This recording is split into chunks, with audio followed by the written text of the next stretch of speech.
right, what is going on again, everyone? As you can see, we are still in the studio with my buddy Sam talking measurements, but this video is going to be focused more towards the content creators like myself. Let's say you saw the last video and you want to start offering these services to your client, whether you do them yourselves or you outsource a professional like him. This is kind of some information you need before you can get started on actually offering these services. So where do you think we should start, Sam? I think we should start talking about what type of tools you need, what type of knowledge you need, and what type of skills you need. So halas, yallah habibi, let's go. Nice.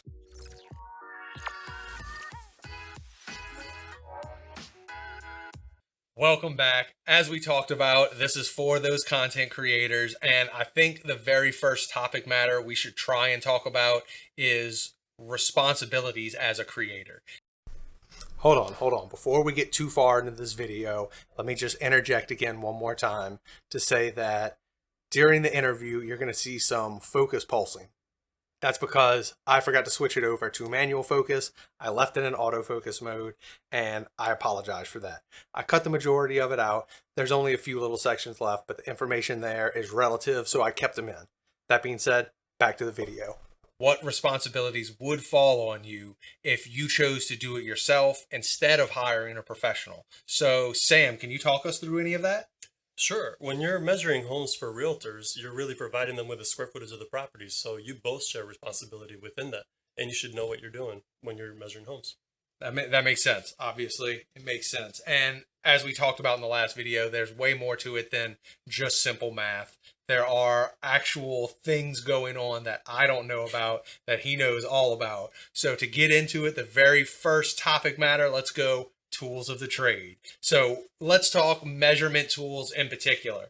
As we mentioned in the other video, there's lots of tools you can choose. Which one do you recommend and why? So I'm going to start basic. Let's just go with the tools that you need. We're just measuring homes, guys. This is not that complicated. So you just need paper and pencil and tape. I prefer, please don't use tape. Please use a laser. Please. I beg of you. Trust me, on site, you look way more professional using a laser than one of those old, or don't show up with the 25-foot tape measure. Oh my Those gosh. are the most hilarious. I'm like, did you really bring that to work with? But sorry, I didn't mean to throw you off topic. Let's talk about this laser. No, it's funny. Homeowners still make comments on this. This is the Leica X310. This is the shock-proof version. You could drop it, throw it. I've had this for a while now. I highly recommend a professional grade tool for you guys to use. The Bosch, I field tested Bosch, and that was pretty good, but I don't like anything but Leica, so they don't pay us for this. We just, we love these tools.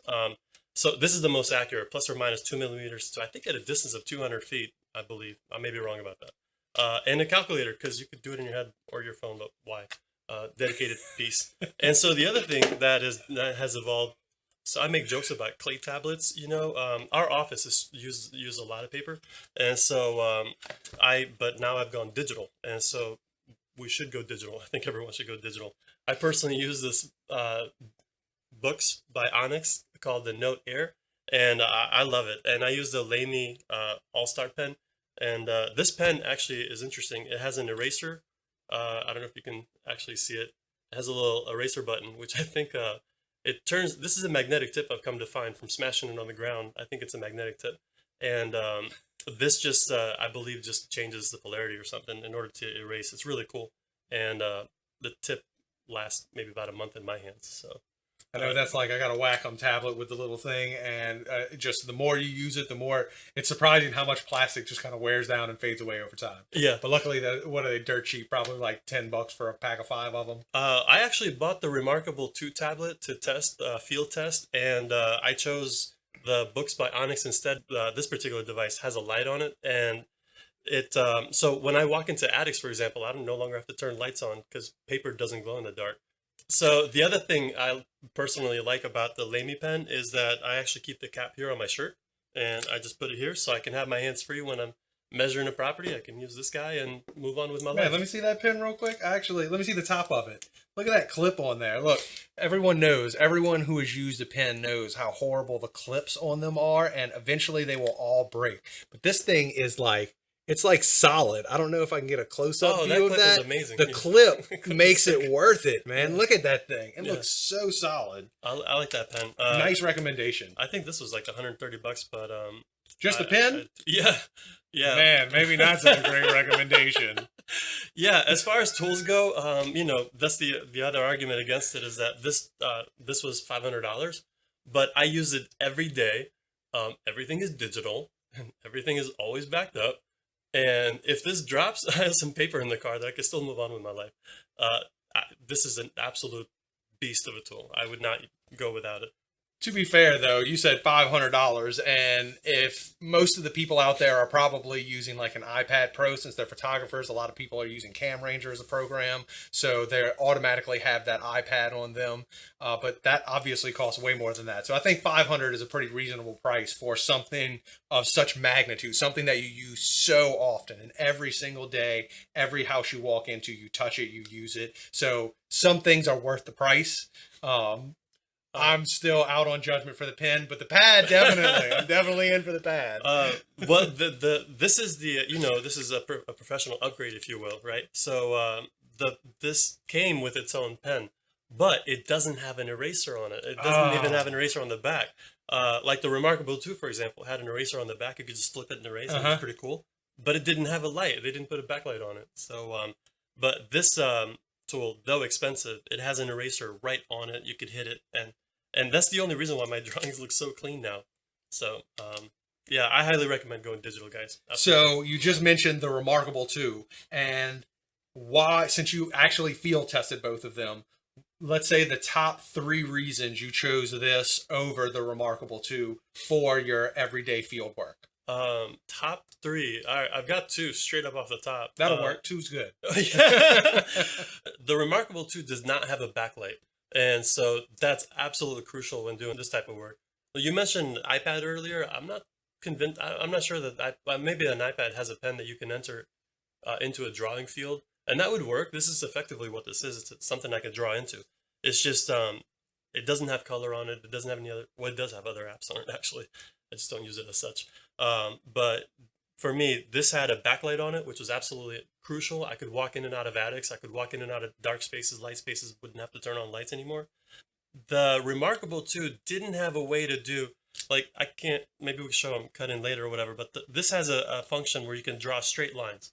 You drop one point and then go across and drop another point. I see. And it's perfectly straight. So I was actually able to use that feature today. I had a house that was 6,000 square feet, and to keep it in scale, I had to convert in my head how big the square were in order to keep it all in scale. It was like 102 feet wide, and so that was really being able to draw with that straight line was absolutely crucial in getting that sketch to look good. Anyway, those are 2. No, that all makes sense. The Remarkable 2 was a great tool. Sorry, it was a great tool, but this is just, it wins out because of the backlight. No, I can tell you one thing in particular. When we were just talking about the iPad, the very first thing I noticed when you picked it up and showed it to me is that I know you can see it on the screen right now, no matter what angle I point it at, because it has a matte finish over it. Like, it doesn't have a shiny glass finish like every other tablet does. It's literally like a textured matte kind of look, so it doesn't hold the glare like every other tablet. And that's the very first thing I noticed personally when he pulled it out and showed it to me. I was like, that's a pretty impressive feature, and I understand why that's so important, because I've even tried to show my other tablets and phones to the screen before as I was doing capture record, and you can just, it's just solid glare. You got to hold it at a very specific angle to see. So this looks very easy to read out in daylight. You mentioned the backlight thing, and obviously that's key for being in the sun. Yeah, absolutely. Yeah, nice. This has been a great tool. All right, man. I really like the recommendations you made for tools and some of the reasonings behind them. Like, they were very intuitive. They make sense. So listen to the man. He knows what he's talking about. He's got a little bit of experience at least. But on that matter, let's talk about kind of like how you measure a home. Now that we've covered the tools, the best way to get started when you show up on site is to start at the bottom right-hand corner. I recommend making this a habit so that you always do the same thing every time, and then work your way clockwise as you go through the house gathering your data. We're actually going to show you guys the entire digital process, and we'll flip into that here. So as you can see here, I have completed the drawing and have gone around, and I'm now adding the garage. So this point here is quite crucial. What I'm doing here is when I start drawing the second floor, I always draw it on top of the first floor. I mean, think about it. The second floor is built on top of the first floor. And so you find the walls that sit, like the ones that absolutely sit on that wall, and that's where you start drawing. And that's exactly what I'm doing here. I started on the right-hand corner, bottom right-hand corner, and I'm working my way around.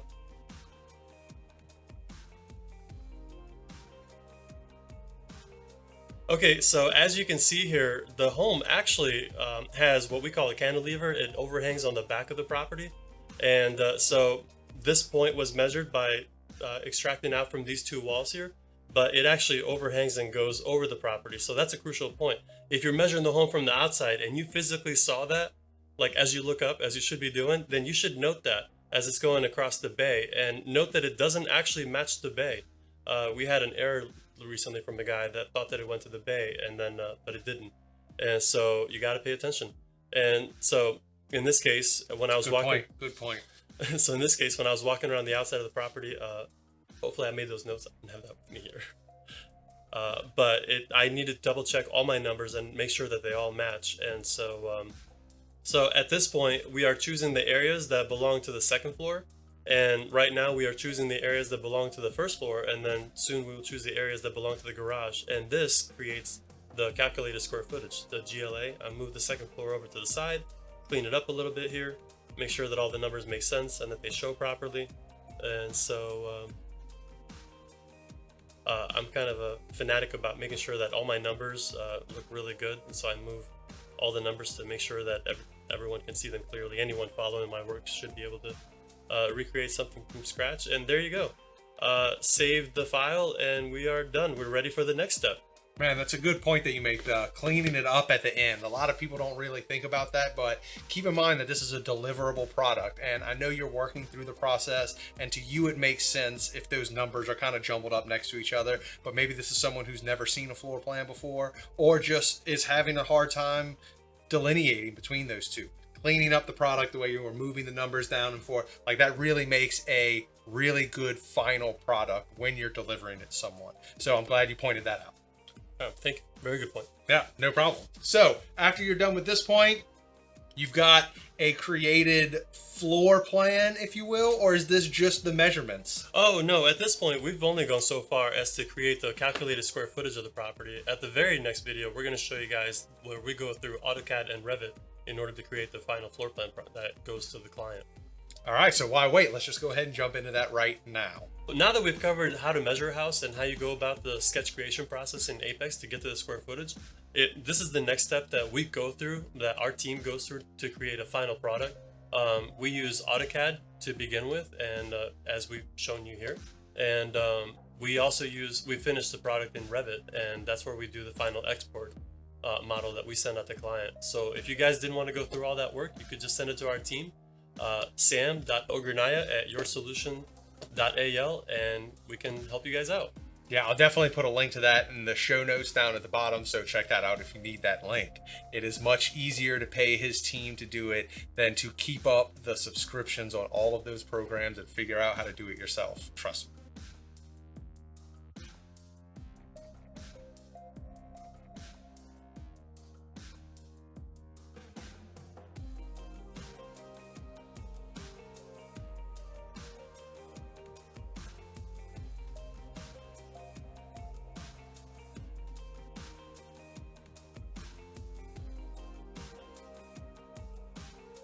All that being said, I think that's a pretty good introduction. Is there anything else you want to tell the people about when it comes to measuring that maybe we haven't thought about or touched on? Random thought in your head? If not, we can rock and roll. If so, we can close it out. No, I think we've done well. I think we've given a lot of information, covered a lot of ground for you guys. And if you have any questions, just hit us down below. Awesome. Well, there we go. That's the wrap of this video, all about measurements and why you should hire my buddy Sam to finish off your product, but the importance that goes along with measuring these things, all the tools you may need, and all of the things you need to think about before you can actually offer it to your clients. End of video. That's how we wrap it. Keep shooting and enjoying yourself. I don't know what to say. We're done.